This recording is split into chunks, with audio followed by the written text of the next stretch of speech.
සුබ දවසක් හැමෝටම. මගේ මේ වීඩියෝ එකේ ඇත්තටම තියෙන ගොඩක් ලොකු දෙයක් නැහැ. මේකේ තියෙන්නේ අපි අපේ ජීවිතේ කඩා වැටුණොත් අපේ ජීවිතේ කොහොමද ආයෙත් නැගිටින්නේ කියන එක අපේ හිතේ අපි කොහොමද ශක්තිමත්ව ආයෙත් ජීවිතේට මුහුණ දෙන්නේ කියන එක තමයි මම බොහොම කෙටියෙන් මෙතනදී මේ වීඩියෝ එකෙන් ඔයගලන්ට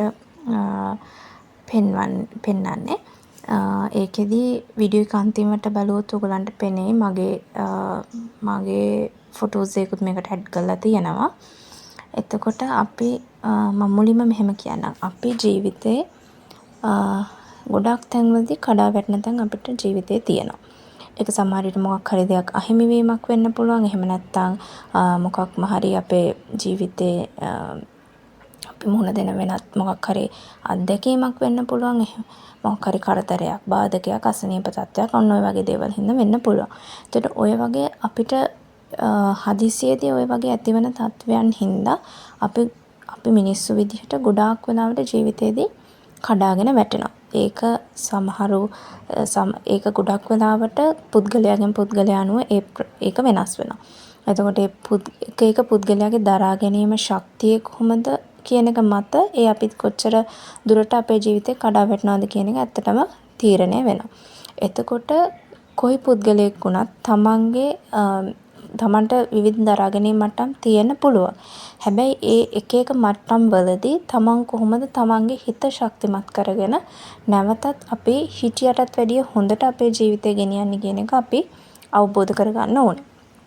එතකොට එතනදී අපිට වැදගත්ම සහ මූලිකම දේ වෙන්නේ අපේ හිතේ ශක්තිය.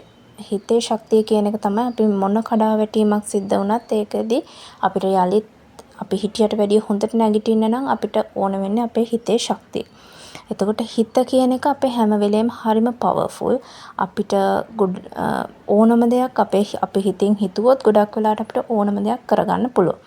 එතකොට එහෙම ගත්තොත් එහෙම අපි කරන්න ඕනේ කොච්චර අපේ හිත අපි පුළුවන් තරම් අපේ හිත දියුණු කරගන්න බලන්න ඕනේ. කොයි අවස්ථාවක් ආවත් ඒ අවස්ථාවට මුහුණ දෙන්න පුළුවන් විදිහට අපේ හිත දියුණු කරගන්න, අපේ හිත ශක්තිමත් කරගන්න අපි බලන්න ඕනේ. එතකොට ඒකෙදී සමහර විට අපි බෞද්ධයෝ විදිහට ගත්තොත් බුද්ධ දර්ශනය නම් ගොඩක් දේවල් හිතේ දියුණුවට තියෙනවා. එහෙම නැත්නම් වෙනත් ආගමක් වෙන්න පුළුවන්.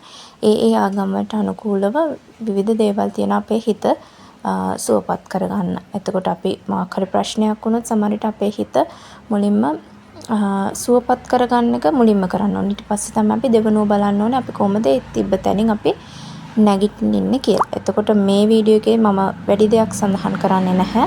මේ වීඩියෝ එකේ ඉස්සරහට ඔයගලන්ට චුට්ටක් බලා ගන්න පුළුවන් මගේ ඉමේජස් දෙකක් තියෙනවා.